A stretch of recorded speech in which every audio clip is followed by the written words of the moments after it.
Welcome to the Cindy and Joe Show on Between the Whistles Detroit. We have a very special guest with us today. We're very excited to have him with us. He is a legend in the NHL among the officials, and he's going to have a lot of stories to tell us. I think he has rep for many years, and you know that your hometown team is going to bring you somebody that is Detroit Red Wings approved. Yeah, and he's also sent me to the box a couple times, so we're good there. And he sent you to the box a couple times. Well, for those of you who don't know who we are talking about, we have Jack MacRobert with us, who had coached in. How long was your coaching career? Or your reffing career? He was a ref. I refereed for 50 years. 50 years reffing these guys. Can you believe that? I haven't even been around 50 years, so. I've almost been around 50 years, but Joe will tell you that because I'm old. You're old. I'm old. We know this. See, he's old with class, you know.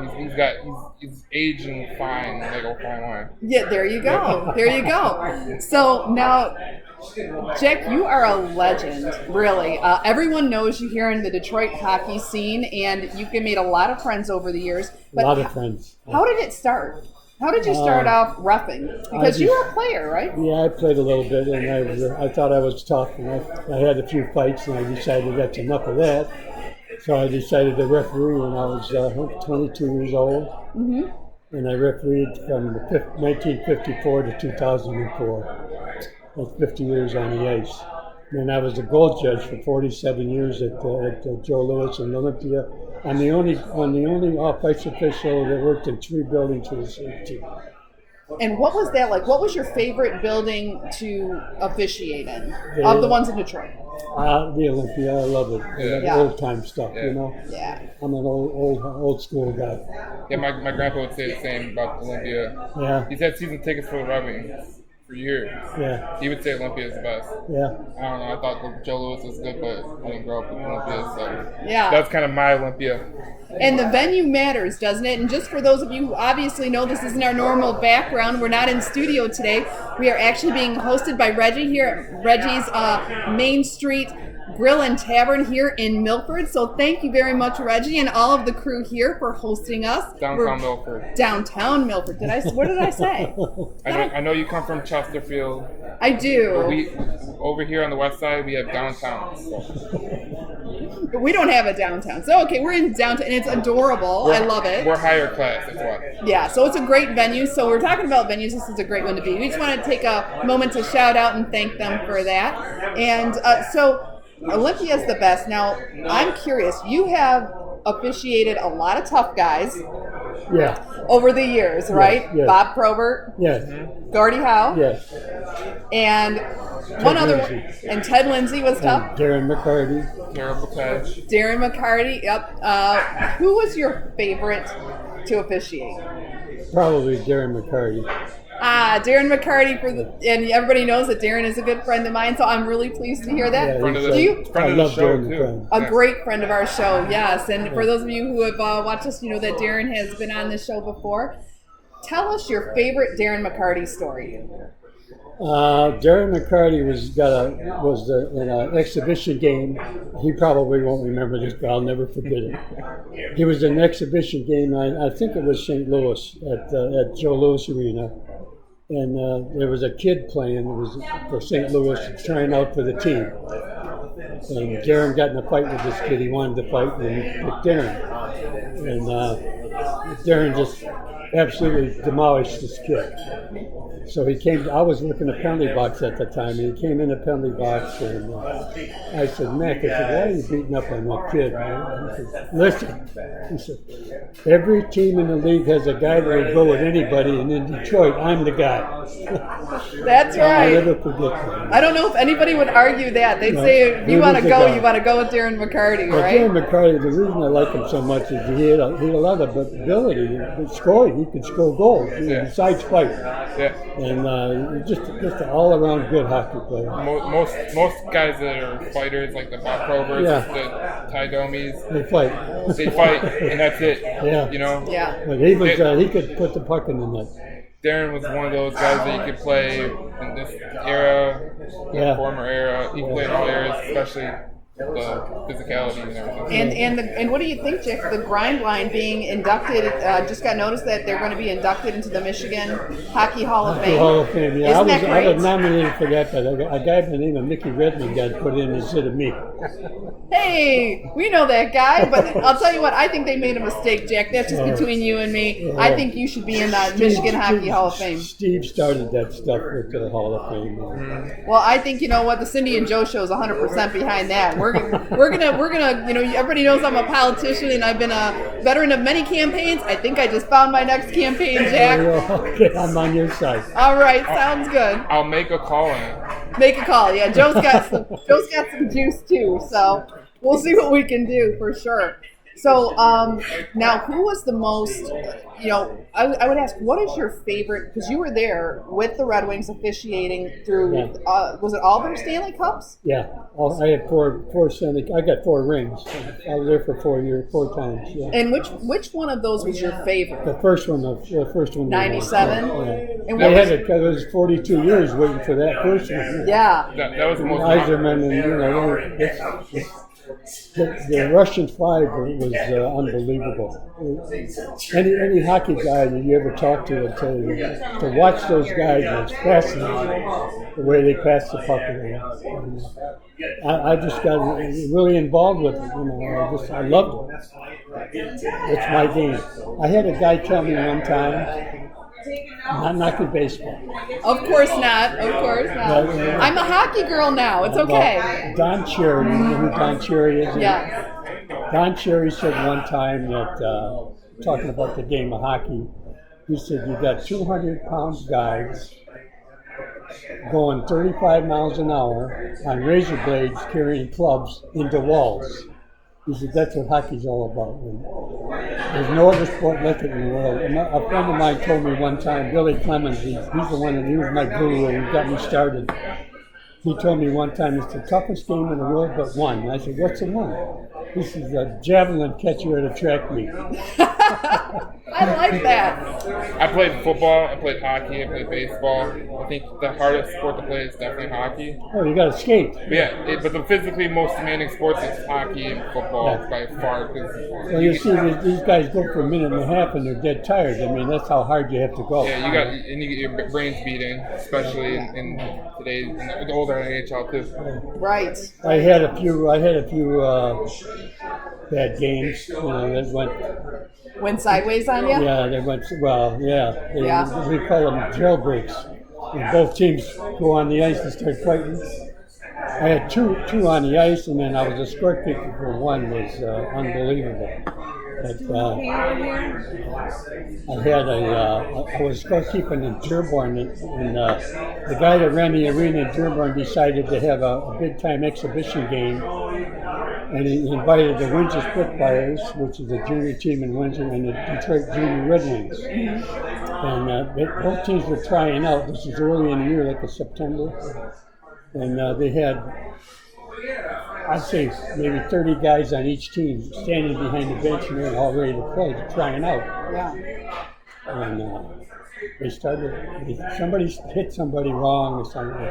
They started going out the door. And I was scorekeeping, and I stood up to hold them back. The referees were going to have a hell of a time with that mess. Yeah. You're talking about 70 people fighting. Wow.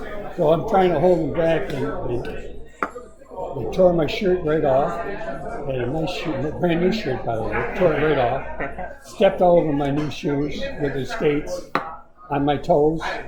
And I hope you got a new shirt out of that I deal. got a new shirt. Yeah. Good deal. Good. It was a real something. They had an article in the paper, on the Dearborn paper, about the game.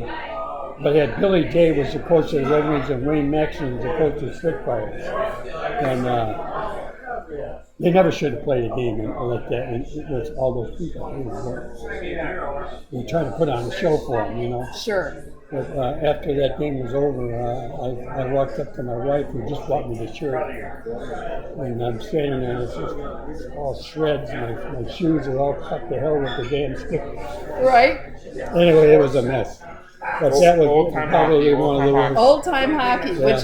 So since you brought up I've got a couple of questions for you, but since you brought up fights and kind of these fights that you remember, were you there that night in 1997 when Darren Mccarty and Claude got? Absolutely. What was that night like? Tell us from your perspective. What was that night like? The funny thing is, I was a gold judge, and the other gold judge had some people coming. I was supposed to be at the end that happened.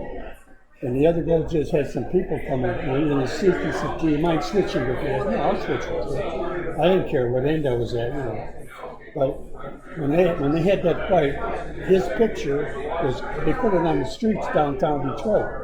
He was in the picture when McCarty was beating up on Lemieux. And he was in the picture because he was on that end. And I would have been on that end if it wasn't for that. That was a hell of a deal. Did you see that coming? Did anyone sense that was coming? We can tell. As a referee, I could tell when you see a guy like Steve. When Steve starts puffing up and everything, we call it puffing up. He says, "Look at that fellow." And you say, "Oh man, here he goes. He's going to start some trouble." Yeah. And he always did. But every time I was telling you before, we had one big mess, and it was in Dearborn Arena, whatever it was. Steve was fighting everybody on the ice, and I broke him up. And we were walking off there doing the ice in between periods. We were walking off the ice. I was right behind Steve, and we were going off. And I says, "Are you done yet?" Yeah. And he says, "Oh, he'll never forget that." He said, "No, I'm not done yet." "Well, I'm going to put your ass out of the game. That's why." The reality of that situation, that whole fight with Darren Mccarty and Claude Lemieux, that basically set the tone for the 97 playoffs. Without a doubt. Oh yeah. Oh yeah. Absolutely. Yeah, that was pretty much the turning point, especially after '96 when they lost. They had a couple of bad. I don't know if Steve took after those guys or what, but he was a cop. He was a policeman. Yeah. And he was a tough cop. Yeah, Steve Shannon, who was going to be joining us in the next segment, has an amazing history and career of his own. Yeah. And so that's what we're talking about. We're talking about Steve. So we're not talking about Stevie Y, just y'all know.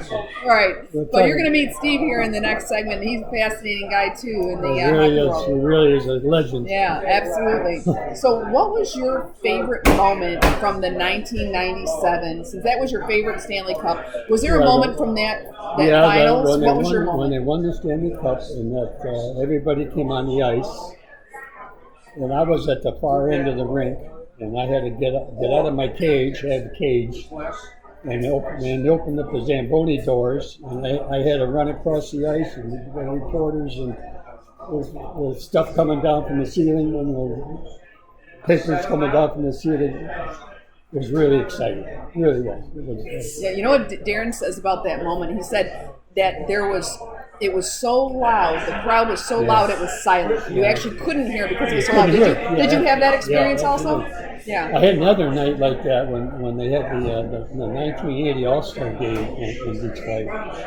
And they introduced Gordie Howe. Yeah. You've never in your life heard any kind of ovation. It was like a 10-minute ovation. And he was crying. He wanted to get off the ice and talking to the other players. What's going on? You could tell what he was saying.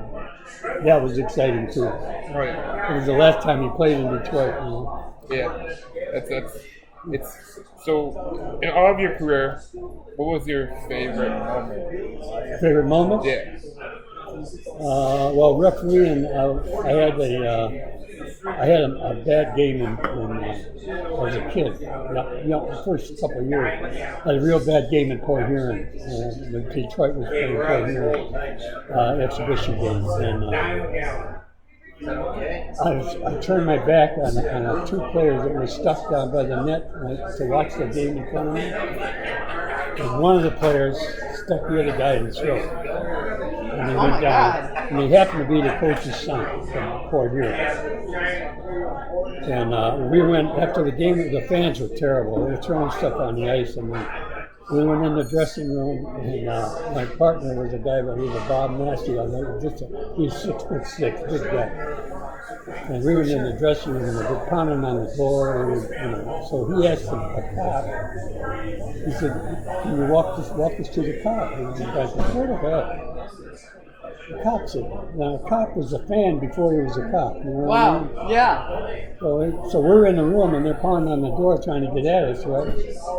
So Bob says, I know what we'll do. I said, what? He said, you take my bag, I'll take my skates out of my bag. So he put his skates on his hands. And he says, all right, open. I got 2 bags, his bag and my bag. So he opened the door and he goes through the crowd like this, swinging his skates. If he would have hit somebody, he would have cut their head off. Sure. He just going like this, and we made it to the car, and we're walking to the car, and they're still following us, you know. And I said, "What happens if they let all the air out of the tires?" He said, "We're going to have to walk back to Detroit." That would have been a really long walk. We made it out of there. Wow, well, thank God for that. I called my boss, Billy Clemens, he was the guy that scheduled us, and this really made me feel good. I called him, I said, man, this was midnight when I called him when I got home, and I got him out of bed, and I said, really, I said, a hell of a game, it was a mess. I told him all what happened, and his boy, that's something. He said, I've never had that. And he refereed in the NHL. Mm-hmm. And he said, I've never had nothing like that. And I said, yeah, well, that's how it was. He said, well, I'll tell you what, we're playing again Thursday, and you guys are going back. I said, you gotta be kidding me, man. So I called Bob up, and I said, Bob, I'm driving, we gotta go back to Port Huron Thursday. He said, I'm not going. I said, yeah, you're going. If I'm going, you're going. So anyway, I thought to myself, why in the hell would you do that? So I asked Billy, why would you do that? He said, well, I can depend on you 2 guys, and you guys can handle it. And it really made me feel good that he had confidence. You know what I mean? Absolutely. And it built my confidence up that from then on, I just said, well, I own the damn world. I'm good. I knew I was good, you know? And it worked. So you were talking about Gordie Howe earlier, and there's something people may not know about Gordie Howe, but he had a unique way of shaking hands, didn't he? Yes. How did Gordie Howe shake hands with you? Instead of shaking hands, he'd give you an elbow in the nose. An elbow in the nose. Yeah, I said, if I've got to take an elbow in the nose from anybody, it's going to be Gordie Howe. That's how he did it. And Yeah. I've had many of those. That's how it should be. Yeah. We got Steve. We'll be having Steve on the line next, so we will get back to this in the next segment. Don't want to miss the next segment.